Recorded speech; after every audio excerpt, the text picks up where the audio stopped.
Welcome back, everybody. Today's video, we have leftover women of America and their struggles with it. Let's get to it. What's your age? 28. Are you single? I am. What problems do you run into dating men in Chicago? They're broke. They're broke. They're broke. Why is a man having money and being rich important to you? Like, I'm working towards a certain lifestyle. So, like, being someone who's not working through that towards a certain lifestyle is unattractive. I'm a child of immigrants. So, like, all I know is hard work. It's kind of, like, disappointing. Surely you don't think relationships revolve only around money? They absolutely shouldn't. But I think both partners should work equally as hard. I think everybody should, like, match up with their partner in terms of, like, what you're willing to give and what you're wanting out of life. But level with me, right? I'm leveling. Do you think if you met a multimillionaire that he would look at you and go, I'm ready, it's just her? Or is he going to have his pick of the litter and, do what he does? Depends. Like, you can be a multi-millionaire, also have and be a shitty person and attract nobody. Like, it depends. But do you think the millionaire is going to give you more time, or the guy who's broke and still building? Depends. I feel like those have nothing to do with each other. Like, the amount of effort someone's willing to put in and what they make has nothing to do with each other. Tell my deployed fiance that I'm pregnant.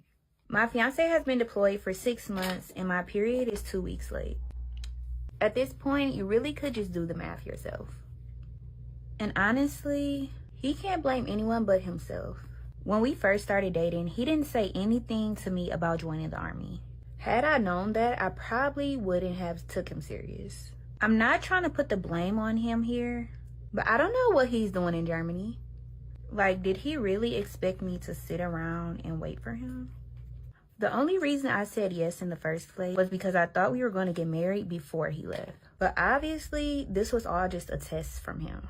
But the joke is on him. And to be honest, the only reason I feel bad is because I got caught. The only reason I feel bad is because I got caught. The only reason I feel bad is because I got caught. I don't know what he's doing, but I also don't have any proof. But unfortunately for me, my proof is right inside of me. I could just take care of it and not tell him, but I haven't made a decision quite yet. Maybe this is just part of our story, so I'll just have to convince him of that. Like Madea says, get them before you get got. And that's exactly what I did. There's honestly no telling the news he's gonna have for me today. But whatever it is, I'm gonna make sure he tells me first. The question is, am I wrong for what I did? Do you think that you could have possibly made the same mistake? You probably don't know what you would do in this situation because you don't even have a man. Anyways, wish me luck down below. Modern men have realized they cannot save modern women. Modern women must save themselves and learn how to get along with the men they say they want. Don't save her. She don't want to be saved. You can't save her. You cannot save her. So what do you end up having? You have men who are unhappy, women who are lonely. But ladies, understand something, that these men have far more opportunities than you do. This is the crux of this show. This is a men's channel. I'm an advocate for men, and men want women, but they want women who are on board with making them happy. And today, it's like modern women are become insufferable. Makes it even more tragic and sad is the fact that y'all could have even attracted men to you that were capable of loving you, that did want to love you. But you, ma'am, rejected him. Why did you reject him? Because you did not see your reflection in him.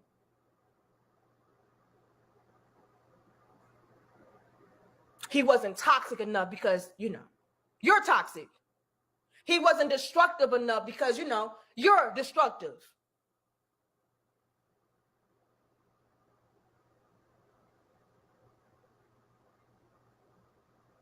Y'all don't go that deep. It's just, no. All the men ain't shit because I'm telling you the truth. Every guy I ever been with, they never loved me. That's a you problem, man. That's embarrassing. That's a lack of work, man. If every man did you the same dirty ass way, it's probably because you're the same dirty ass woman. And when I say dirty ass woman, I'm talking about that uncleaned up work you ain't did on yourself.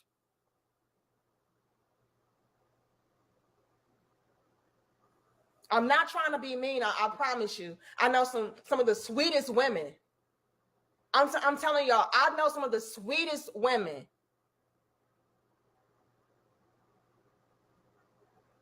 But every relationship, every man that they've ever encountered and been with, it's been on some bullshit. And they can't understand, like, I don't get it. Like, I did this, I did that, I did this. No work. It don't matter that you're sweet. It doesn't matter that you're a good-natured woman. It don't matter. If you are uncleaned, if you have not unpacked your trauma, your drama, your dysfunction, everywhere you go, what up, though? And anything good, anything that is healthy, anything that is clean, you ain't gonna like it. It's boring to you. You can't relate to it because it's not you. Again, does not matter how pretty you are, how sweet you are, how kind you are. If you filthy, you filthy.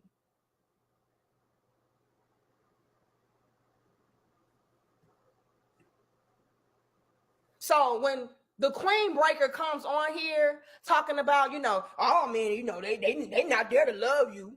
They not there to love you. They just there to use you up. That should be fucking embarrassing for her to even say that as a 40-year-old woman. However old she is. Knocking on 40, I don't know, but either way, she's too fucking old to be saying that. That means you're running from self. You're running from self-work, accountability. Because, again, if that is your constant nasty-ass experience, it's because you are the constant nasty-ass individual. Clean it up. What's going on with women these days? We used to be a lot happier than men. It's a difficult thing knowing that you're living this life without children and without anybody there. God, I wish that I had someone who could just hold me right now. Like, I wish that I had someone who could just take care of me. So, I am 43 years old. I am still single. No ring on my finger. No baby in my belly. No husband to annoy me. I have had some long-term relationships, but here I am. Still single. Still looking. I've been single for 15 years. Whoever it is that said you're going to find the one when you're not looking, when you least expect it, is a goddamn lie. If one more guy that I have dated gets married, I have no reason to believe that anyone will ever love me. I have no reason to put myself out there. 2 years ago, I was in a relationship with a man, but he was willing to invest in me physically, financially, emotionally, religiously, like all aspects. He wanted to make me a better woman for him. Well, he boosted my self-esteem and my well-being so much that I thought that I could do better than him. And now fast forward, I am now post dealing with a narcissist. I now understand that not all men have your best intention at heart. Not all men will invest in you, and not all men will uplift you. So when you get the opportunity to date such a man, do not let it go. Here's the thing about settling, ladies. You have to realize men have been settling. True. If you think you are the woman of his dreams, you are sorely mistaken. Again, men will marry the woman that is good enough if she is unproblematic and useful to him. True. All the other stuff that you think you're exceptional at, somebody else can. I've been left undelivered for the last 3 days.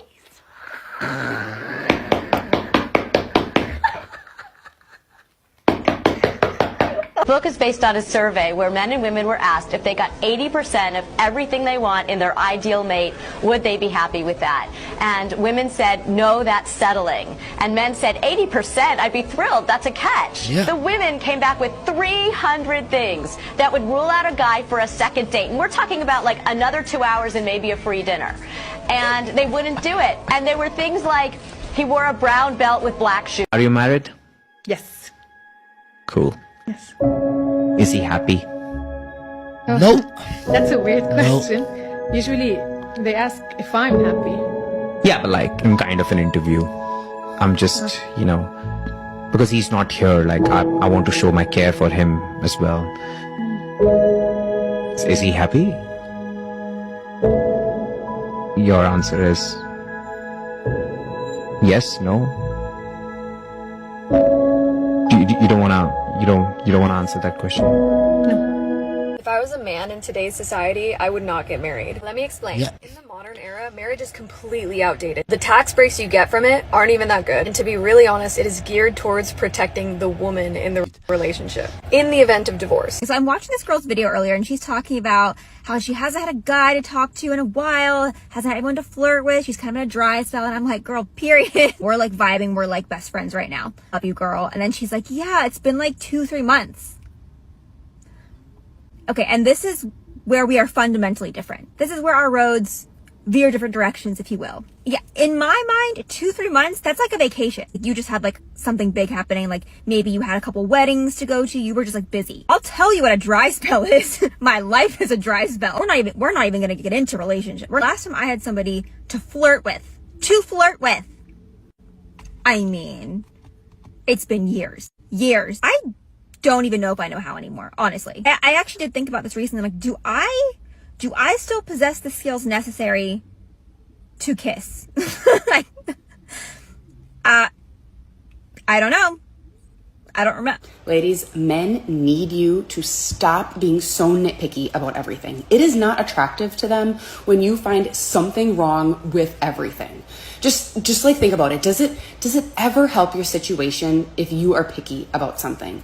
Does it ever help your relationship? No, it never, ever does. It makes you very unattractive. You need to just give up that kind of control. Give up control of your man, give up control of your kids, and just realize that not everything has to go your way. I really can't stand about dating at this big age of 39. Look, I'm grown. Like, I'm about to be 40 over the hill.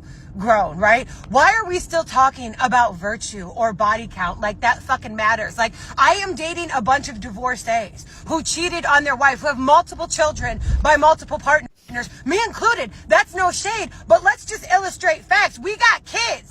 They weren't the Immaculate fucking Conception. Why are y'all acting brand fucking new? We are sifting through the clearance rack. At 32 years old, I've clearly been around the dating block for a while. I've seen some stuff. Here are a list of somewhat niche red flags that I'm hoping to save you the trouble on. Number 1, guys who are big fish heads. PHISH, the band. Whoa, spooky. If he says that he listens to Joe Rogan for the guests, I don't trust men that only order their steak well done, and I can't quite tell you why, but something about it freaks me out. If he doesn't do his own laundry, if he can't put a duvet insert into a duvet cover, run for the hills. Honestly, I don't trust a guy who doesn't like dogs. What do you mean you don't like dogs? What's going on with you? Why do you hate everything that's joyful? If he never remembers your friends' names. So one thing I wish I'd known going into my 30s and 40s is that you don't need a special cloak to become invisible, but you've got to fight really hard to stay seen and stay relevant. I need you to help me make sense of this. So, research quite clearly shows that the happiest women are single, unmarried, without kids. And the happiest men are the ones who are married. Marriage brings more benefit to men than it does to women. According to research, this is what people say. And yet, when it comes to relationships, women are the ones who are, we get so excited when a guy shows a little bit of interest in us. We project onto the future of what this could be. Guys are the ones that are ghosting us and the ones with commitment issues. Yet being in a relationship benefits them more than us. When will we learn? Why do we keep chasing this? Make this make sense for me. Hello YouTube, welcome back to the Monday edition on my channel. So on Mondays, I read comments that came in over the past week. But of course, these are comments that relate to this very video that you are watching, so that there would be no confusion here. So without wasting much time, let's see what you all had to say over the past week. Let's get into the comment section. The first comment says they can find a man, but they are average people who think they deserve to only drive a Rolls Royce. Okay, so he's talking about average women who have crazy entitlement or crazy standards, right? My wife and I just celebrated our 20th anniversary. 3 kids. I am so grateful. Wow, this sounds so good. Congratulations on that. Is he happy? She was so ashamed of herself that she couldn't utter a single word. Her poor husband. So far as they are happy, they don't care to know if their partners are happy or not. It is crazy. There is not one woman who is better off single, and very few that are happy without children. This was understood until about 50 years ago. Okay. Women, I say this with compassion. That is what men face every damn day. Struggling financially, lack of social support, and so on. You were fighting with equality and now you have it. The world of men is cold and brutal. That is why we need our women to be supportive and grateful. It gives us a little hope we have left for every time we wake up in the morning. When these women complain that coming home to an empty house or apartment after a bad day is an awful feeling, what they really mean is that there is no man there to blame for it. Oh my God, now this is too much. This is too much. The problem is with what women define as being happy. For them, it's all external. True though, happiness is a state of mind, not a matter of circumstance. Okay? Alright guys, so that will be all for the comment section on today's episode. If you want your comment to be featured in my next Monday edition, please make sure you leave your opinions in the comment section and subscribe if you haven't. I hope to see you in my next video though. And of course, thank you so much for watching till the end. Please make sure you stay safe out there. I'll see you in my next video. Bye.